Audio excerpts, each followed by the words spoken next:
Hello, comic book guys and gals, and welcome to Comic Mag Musings Live. I'm your host, Bill Miller. Very excited today because we are going to do a 50-cent haul. We're going to do a couple raw comic unboxings, and we are going to do a CGC comic unboxing. That comic, I do know, I have an idea what that one is. The two raw unboxings we're going to do, I have zero idea what those are. So those will be mysteries to all of us. And the graded comic book will be a slight mystery to me and certainly a big mystery to you. So I'm excited about that. But prior to that, I just wanted to give a little PSA, tell a little story. This is from about maybe 9 or 10 months ago. I found a small 80s, mainly Marvel comic book collection on Let Go. And so I contacted the guy who was selling the comics. I think he was asking maybe $50 or $40, something like that. There were a couple minor keys, nothing big. Hey, James. Good to see you, sir. Thanks for stopping by. I appreciate it. But there was nothing big on there, but I set a time to meet him at his place and take a look at the comics. So I went over there. It wasn't in the greatest area, but that's fine. Lots of these purchases aren't. So it was in a mobile home park, went in there, pulled up, and he was out working on a little hibachi grill in the yard. And he took me to an area next to his little mini trailer, and we went through, and none of the comics had any backing boards, but they were all in sleeves, so they were in pretty good condition. As I said before, nothing earth-shattering in there, a couple minor keys here and there. And so I think I offered him what I thought was a fair offer, I think $20. I had brought like $25 with me. And we went back and forth, and he asked if I could do any better. And I said, no, I just think that's what they're worth. That's what's fair for them. And then he said, can you please do a little bit better? I just need some money to eat. And it like a light went off. I felt about that big, I think. It's like I'd been there for 15, 20 minutes, had looked around, but hadn't really seen anything. And it's like my eyes were open for the first time, realized that he lived in this, not a mobile home, but a little tiny trailer you would pull with a truck. And he was cleaning his grill because that was his only means of cooking food outside. And he had on like a tattered shirt and jeans and flip-flops on. And I think it made me realize.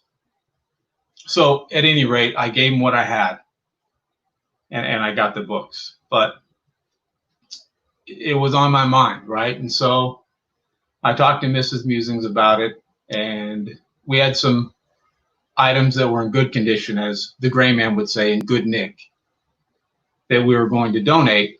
And so I said, well, let me take those to him because some of them had some real value, like brand new pairs of Levi jeans, things like that, that he could sell and get some money for. And she put together a food box for him from our pantry. And so I contacted him, asked if he was home because he'd give me his cell phone number to text for the previous engagement, I guess. And so I stopped by and dropped those things off for him. I don't know if it was as much to help him as it was to ease my conscience, but he was very grateful. And I hadn't seen or talked to him since, but I've often thought about it. And I guess why I bring it up is I think sometimes, not to be preachy or anything, I don't like that, but I think sometimes we get so caught up in our own lives and what we're doing and where we want to be, that we miss the opportunity to just take just a moment to step back and reflect and have at least a small level of gratitude for where we're at presently. I mean, that doesn't mean that we don't have bad days. I do certainly. Even Bill Gates, right? Even he, I guarantee you, says, why me sometimes, right? It doesn't matter where you're at. And unless you're the richest person in the world, there's always somebody doing better than you. But I do think it's important not to belabor being thankful for things, but just to be ambitious, to want to improve your lot in life and that of your family, but to also take a moment to be content with what you've accomplished up until that point, and to be mindful that we're very lucky, blessed to be in a position to where we have some discretionary funds that we can spend on things like comic books and hobbies that bring us joy. So I thought it was poignant. It's something that stayed with me, so I just wanted to share that with you guys as well. So we'll unload that heavy stuff, and let's get on to a 50-cent comic book haul.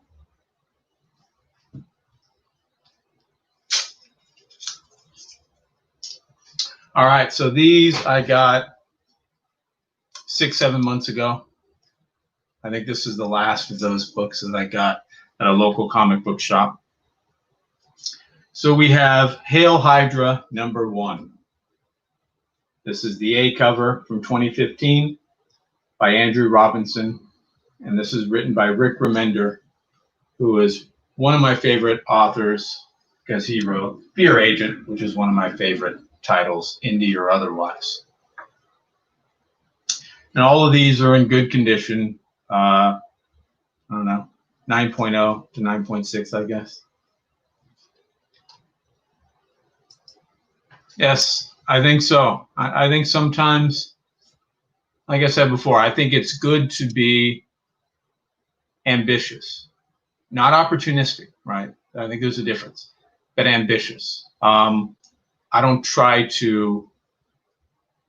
never try to elevate myself at the expense of others, but if there's an opportunity, I want to be ambitious enough to take advantage of it. But at the same time, I don't think that we ever reach a point where we say, all right, I'm done. I've made it.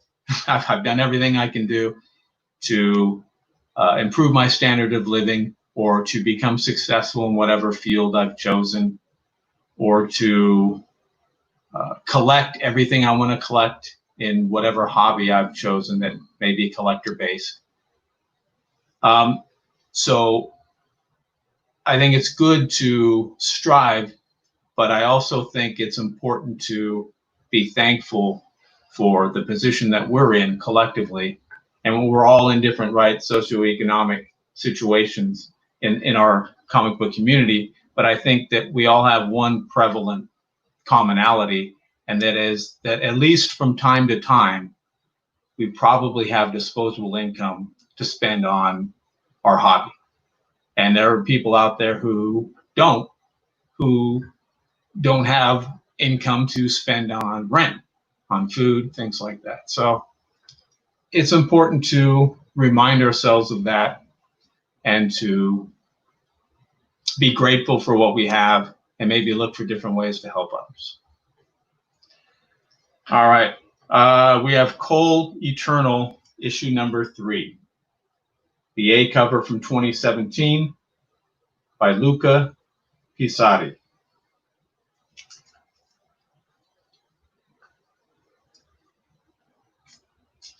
This is the B cover by Bart Sears.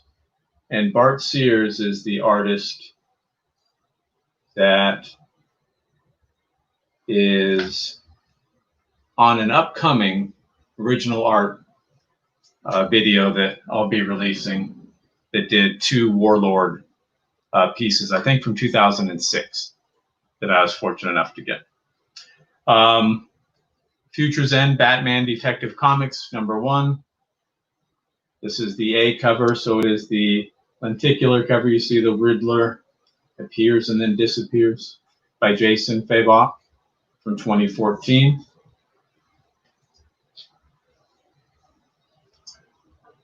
We have Absolute Carnage, the Immortal Hulk #1, the A cover from Kyle Holtz, or is it Hotz? And in this issue, the Hulk bonds with the Venom symbiote.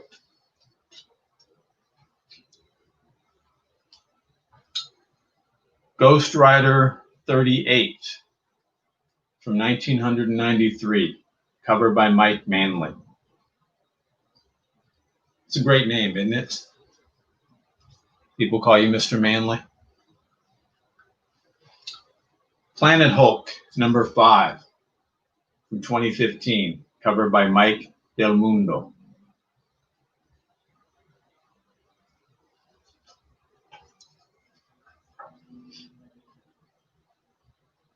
This is the Magnificent Miss Marvel Annual #1, the B cover by John Tyler Christopher.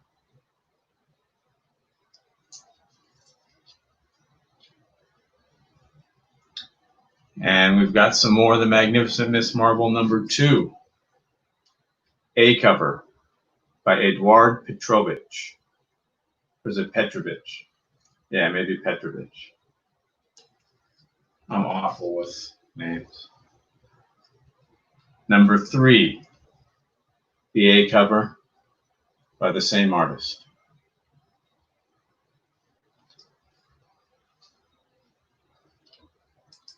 That is a cool one. Simple and clean. #4, A cover by Mr. P.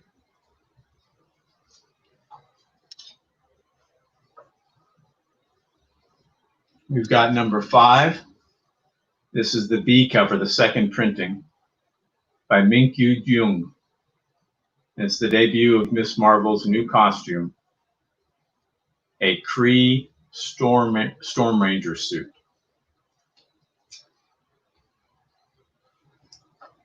And lastly, we've got the Magnificent Miss Marvel #6, guest starring the Invincible Iron Man.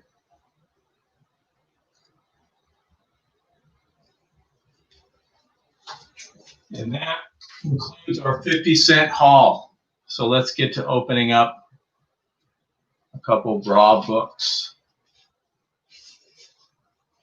So we've got this one. And I have no idea what it is, so we will find out together. Trusty box cutter, made for right-handers.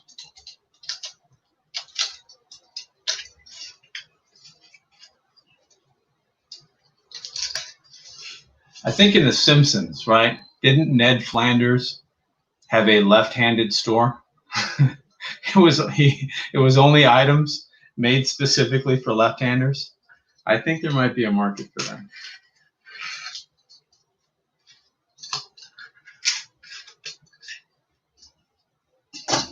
It says U.S. Customs and Border Protection examined by. So I don't know where this came from, but I'm assuming it came from out of the country. Let's see what we got. All right. So packed well. Let's just carefully. I shouldn't be cutting this on the regular.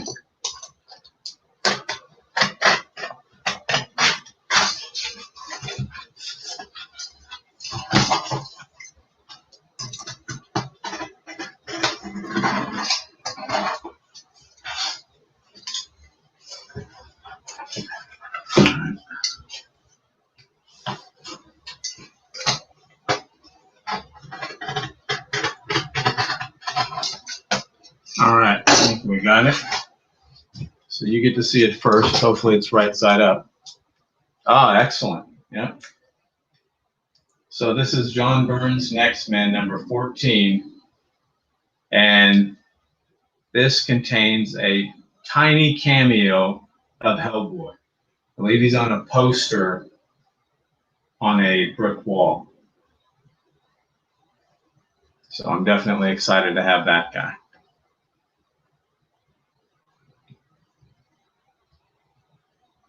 And I'm going to put this, okay, that's on the plastic. So.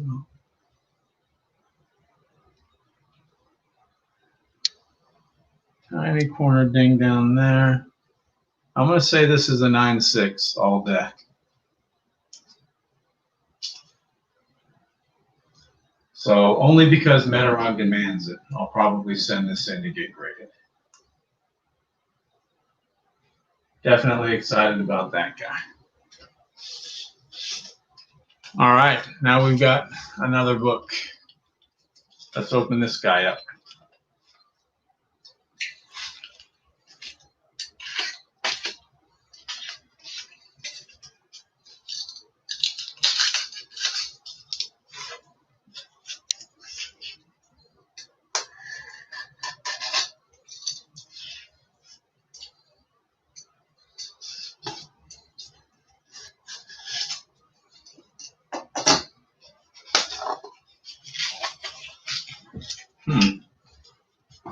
Well, it's more than one book. Feels heavy.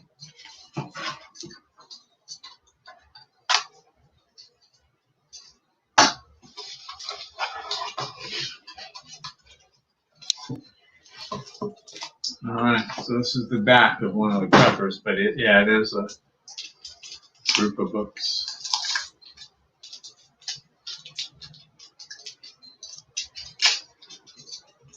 Let's get these guys out of there.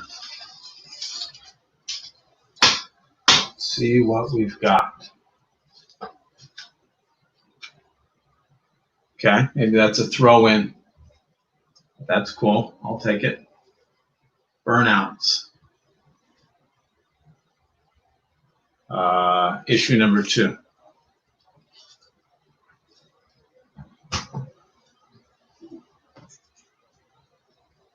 And here we go. All right. So this is Fade Out number 1. I think this is the second or third that I've gotten. But Ed Brubaker, one of my favorite writers, does noir, crime, comics. There's Velvet number 1, also by Brubaker. He does criminal,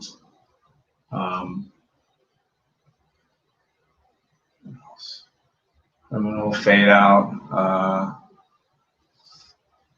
Can't remember the other one. And this is another throw-in. That was cool that he included. iBots. This is issue number 3. It says part 2 of 5, but it says 3 down the corner. Cool. So yeah, Velvet and Fade Out. And I'll probably end up getting these slabbied. Big fan of his work. Hey, Warlord, thanks for stopping by. I appreciate it. Geeky Guy Comics, thanks for stopping in. Good to see you. So I will do a quick recap at the end. So we did a 50-cent haul. We unboxed 2 raw comics, and now, lastly, we will unbox this graded comic. I have an idea. I don't know the issue number, but I think I know the title. And I'm super excited about it.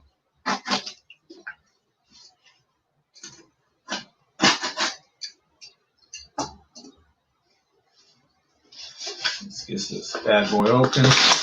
Oh, I gotta cut there. All right.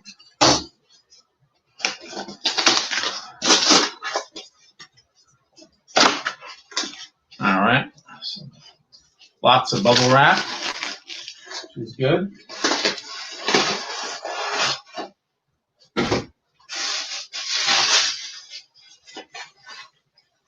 So big bubble wrap and then smaller bubble wrap, which is tape.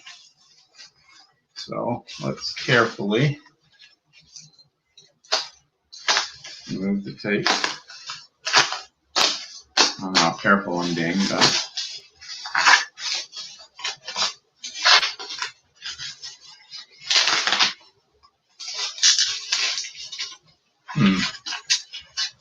maybe I need to go up.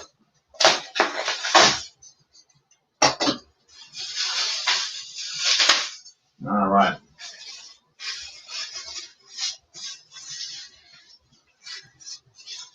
I think we got a very, very well packaged, very well protected.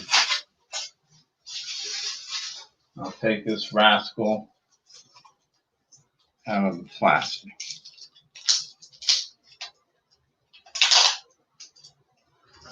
All right. You get to see it first. Hey, Nick, how you doing? Good to see you, Governor. And here we are. Frontline Combat number 8. Super duper excited about this. Absolutely love it. Just a beauty. So I think I've talked about it before, but for my money, it's hard to beat. Okay, so one beats, right? So Frazetta's painted covers on Blazing Combat, in my opinion, are the best war comic covers ever. But I'd say 1A would be Kurtzman's war covers. I just think that his style lends itself so well to a war cover, especially one like the twin titles, the companion titles, Two Fisted Tales and Frontline Combat, that are more, that have a strong anti-war sentiment, at least in the stories and the writing. I just think they're so emotive, and their minimalism kind of highlights the emotion that's displayed on the covers. Just brilliant, in my opinion. Gorgeous books. So this is Frontline Combat number 5, EC Comics, March to April 1952. John Severin and Bill Elder biographies. Harvey Kurtzman's story, cover, and art. John Severin, Bill Elder, and Jack Davis art. And this is a CGC 8.0 cream to off-white pages.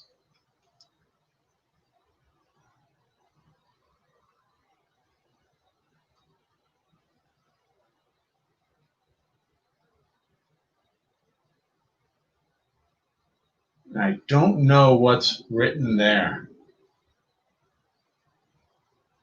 It looks, I don't think that's a date. It doesn't look like a date. It looks like Raj is written on there. This may have been quite possibly set aside for Medarog when he was a lad. See that? Doesn't that look like Raj? It may have been swiped from his personal collection and then slapped. Wait a minute, if it's from Medarog's personal collection, it's probably already slapped. So what am I talking about?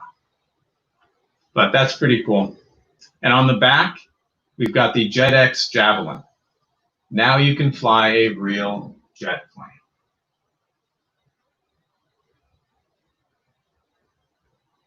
That is cool. $1.98. The world's smallest jet engine. Pretty funny. So the planes can't dig them out and the tanks can't dig them out. Looks like it's up to us. Fixed bayonets. And so this just in, because this is probably, I mean, it could be a World War II story, but most of the But by 51, almost all the war comics were doing Korean War stories. So it's probably the Korean War is what they're talking about. And if in the Korean War or World War II or World War I for that matter, if you're charging with bayonets, man, you're out of ideas. I can tell you that right now. You're in deep trouble. Hell, in the Civil War, if you're doing a bayonet charge, you're in trouble. That hasn't really been effective since the American Revolution, I don't think. But just an amazing cover. Love it. Yeah, Nick. You know Roger and his slabs. He won't take any raw comics anymore. So that is the unboxing. We've got Frontline Combat number 5, 8.0. Super excited to have that one. I've always been a fan of EC. I'd say for the last probably 20 years, I've been collecting the reprints, the Gladstone, not the Gladstone, but I think the Gemstone reprints from the early 90s that Russ Cochran did. And they're just really good reads, right? They're all text heavy, especially the horror and crime titles. I can't remember. I don't think that the war titles were as text heavy. Harvey Kurtzman edited and wrote almost all of the stories in the Frontline Combat Two Fisted Tales, the war titles. And the artist hated working for him because he was such a control freak. Hey, Jackson Roy Kurt, how you doing? Good to see you. I will do a summary of what we did. So no worries. But Harvey Kurtzman, so here's the big one, Jackson. We got Frontline Combat number 5. And because Metarog demanded it, CGC graded 8.0. So I love this one. So Harvey Kurtzman would do the layout of every single panel for the artist, and he wanted them followed exactly like he did. He threw a fit if they veered off even a little bit. If there was one button on a pouch and it was on the left side and it was supposed to be on the right side, he would tell them to redo it. He was a control freak like nobody's business, and the artists, for the most part, could not stand having such a minimal level of artistic freedom when working on his books. On the other hand, for the Feldstein titles, Al Feldstein, he edited Tales, Vault, Haunt, Shock Suspense, Crime Suspense. He edited, and the Weird Science, Weird Fantasy. He edited all those titles, right? And he wrote for nearly all of them. I think Johnny Craig wrote his own stories, but aside from that, Feldstein and Gaines would usually come in with an idea from some pulp that he had read or from a Ray Bradbury book or something like that, and pitch the idea. And Feldstein would write the stories. And they would cater the stories to specific artists, to their strengths. So if it was something that was supposed to be a creepy, drippy, ghoulish type story, they would give that to Ingalls.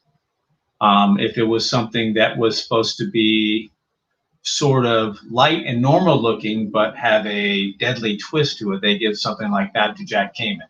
So just kind of depended on the story, they would cater to the artist's strengths. And the artists loved it. They loved working on those titles, with one exception. Feldstein was very text heavy. Very text heavy. Try reading one of the reprints, and it'll take you almost as long as it does to read a 5-issue trade, because it's so text heavy. And those text boxes would get bigger and bigger and bigger, the narration boxes. And so the artists would constantly be either having a lot of their art taken away, or they'd have to truncate their art into what little space was left. And that was their big complaint, I guess, or criticism of working on his titles. But Kurtzman, as I said before, just really, really, and Feldstein and Kurtzman were both artists, right? Feldstein did covers for his titles as well sometimes. Kurtzman did most of the covers for the war titles, but he wanted a pay raise, and so he went to Bill Gaines, and Bill Gaines was like, dude, I mean, Al's editing like 7 or 8 magazines, you're editing 2. And so he said, I can't justify that unless you come up with another magazine, and so, or another comic, and that's how Mad Comic came up. Kurtzman started that up, so he could get a bump in pay. And then Feldstein came up with the companion humor title, Panic. And so he had yet another one as well. And then when everything folded, due to a certain extent, due to the Comics Code Authority, but a lot of EC fans, and I'm a big EC fan, right? I think that I like the horror genre. I think that their stories, from the ones that I've read, I certainly haven't read all of them because there were a plethora of horror titles out there, from Harvey, Avon, Atlas, National, you can go on down the line, Fox. Almost every company was in that game. And it all started with crime, really. In my opinion, it all started with the crime titles, specifically Lev Gleason. I think that he really kicked it all off with Crime Does Not Pay, and everyone saw what a tremendous success that was.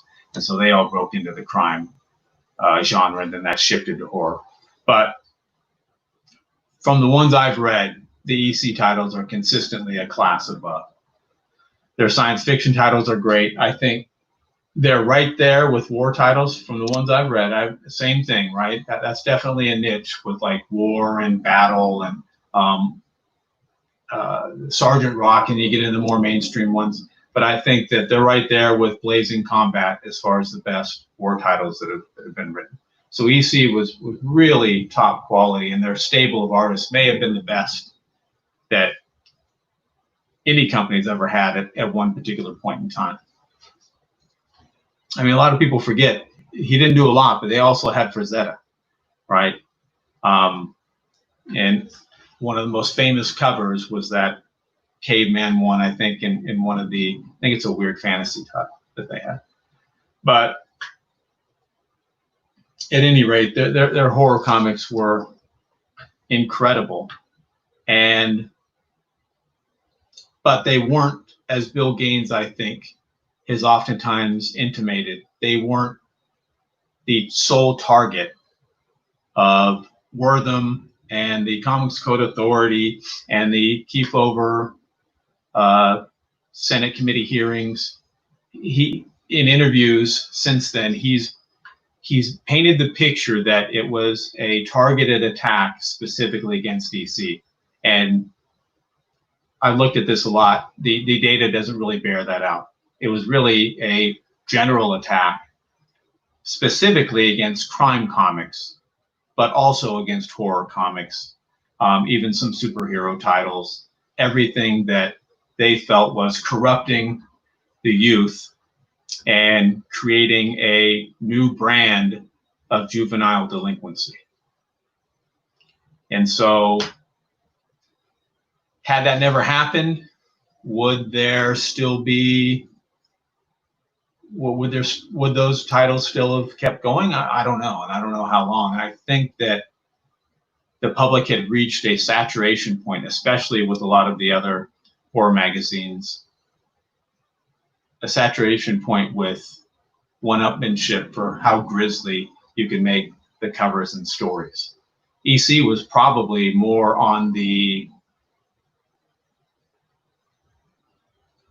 reserve side when it comes to at least cover images, and summarily a lot of the stories inside.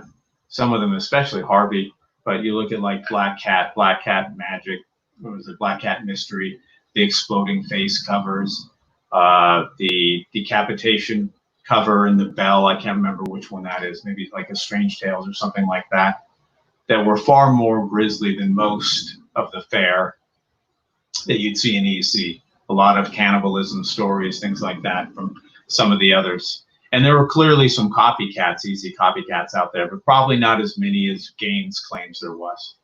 I think there are more, because EC wasn't the first, they weren't the second, they weren't the third, into the horror genre. And I think that as great as those magazines were, he didn't create that genre. Others did. He just probably did it best, or at least Al Feldstein did it best. So that's my take on that, but love EC. All their comics, really, all of the new trend comics. I really don't know much about the pre-trend, like a moon, was it a moon, a girl, a something, and any of the Bible picture story things. I haven't really read any of those. I haven't read much Crime Patrol. I think they had 2 early crime titles that they shifted over to horror. But crime suspense stories, love those. Shock suspense stories. Their war titles, horror and science fiction. The new direction titles, most of those are some tough reads, like MD and Psychoanalysis. I appreciate the effort, but those were tough reads. Yes, they did, right? I think Wortham suggested that there was a homosexual relationship there between the two. But some of the new the new direction were okay. I love Piracy. Great story. I love indie pirate stories, so they got me on that. Valor were pretty good. Aces High, but Impact and Extra, I wasn't too wild about those. Yeah, that's right. It just took a while. That's all. There's a delayed reaction of about 60 or 70 years. So with a couple exceptions of maybe Piracy, Aces High, Valor, I'll focus on the new trend. So we got, just to recap, Frontline Combat, number 5, 8.0, Cream to Off-White. And we did a couple raw unboxings. We've got Velvet, number 1. Big fan of Ed Brubaker and his noir mystery comics. I just think he's super talented. Criminal, it's another great series from him.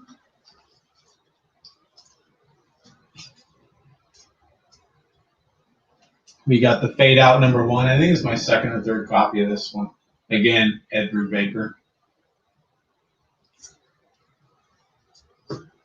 And then we got John Byrne's Next Men, number 14. Super excited about this one. It's got a cameo of Hellboy where he's on a poster on a wall. I believe it's an outside brick wall. And then we did our 50-cent haul. We got Miss Marvel, number 6.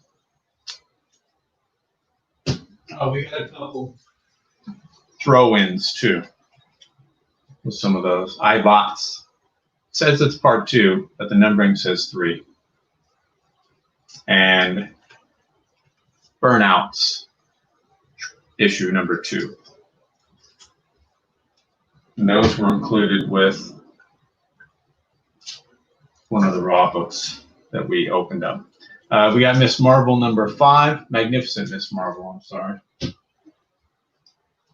Number 4. Number 3. Number 2. And we've got the annual, number 1. Planet Hulk, number 5.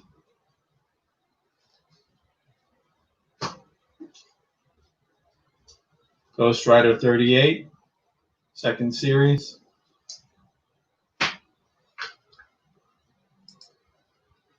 Hey, Gino, how are you? Thanks for stopping by, sir. Absolute Carnage Immortal Hulk, number 1. Detective Comics Future's End, #1, with the Riddler. There he is. Now he's gone. Cole Eternal, #3. You know there has to be some sword and sorcery somewhere in there. And this is the A cover. That was the B cover. And Hail Hydra, #1, written by Rick Remender, who I really love because of Fear Agent, one of my favorite, not just indie series, but all-time series. So, Genome, we got X-Men #14, Fade Out, #1 by Brubaker, Velvet #1 by Brubaker, and the one I'm really excited about, Frontline Combat #5 by Kurtzman and Company. Super jacked about this. And that will do it. I want to thank you guys for stopping by. I really appreciate it. Hope everyone has an awesome evening. And always remember, we're taking over the world one comic book at a time. Thanks, guys.